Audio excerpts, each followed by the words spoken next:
You know, jobs are so important, and luckily I have a daycare center and I employed about 20 people. Some of them part-time, but most of them are full-time. And it's wonderful to be able to help these people. And then the parents who are at the center, most of, well, many of, I think most of them have jobs, or they couldn't afford us. But then occasionally we'll have a parent who loses his job, and then we have to somehow try to figure out how we can help that situation until he's able to find a job. But it's hard to watch all these people with the various problems that they face in their jobs and the lack thereof.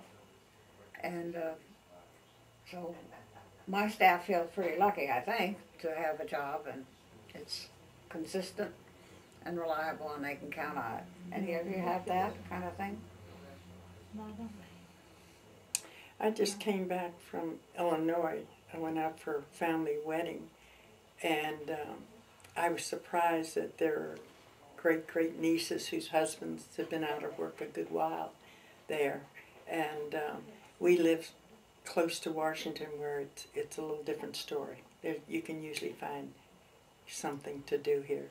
But that was hard. I do have a niece here who's a juvenile diabetic in her 60s. She has problems in her family with health problems with a husband and child, and she drives 3 hours a day to work from out in Front Royal coming in.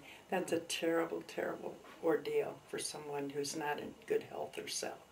But that's just something I'm coming across in my family. Mm-hmm. You know. Yeah, I have a family of 4 children, and luckily they've all been able to find employment. My husband died in '85, and he was in theater business, local movie theaters.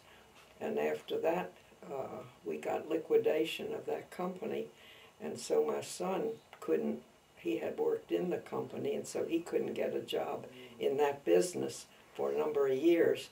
So he moved to Kentucky and has a farm, raises cattle. He's had a real education in how to survive. and so far he's done well. So I have one daughter right now. She wants some more income and has been trying to sell houses, which is pretty bad.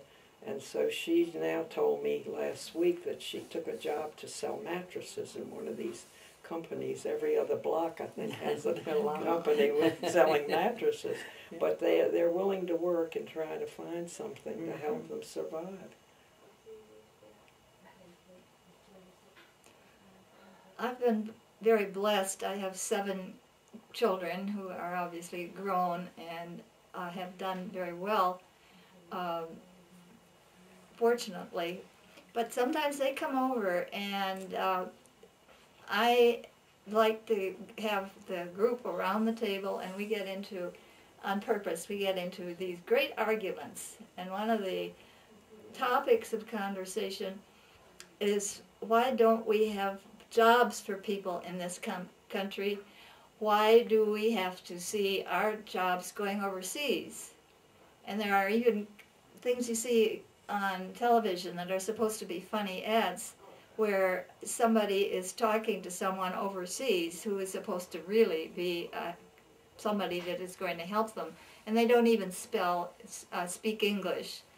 I think one of them is called Peggy, and I just think there must be a better way, that there must be somebody that could get together people with enough knowledge to complain to the CEOs of various various organizations to please stop getting the information from your overseas employees. Bring our people into that. Let them take care of that.